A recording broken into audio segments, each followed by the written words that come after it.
bandeko na ngai nasengi bino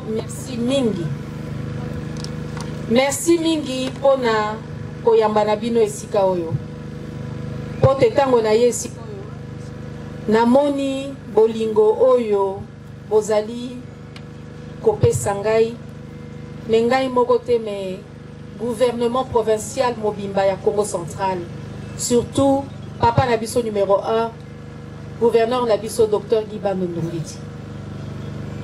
Nakoloba mingi te me nakoloba kaka boye. Na uti kosala visite namoni lolenge ba initiative ezali ebele euti epai ya papa na biso mfumu kusu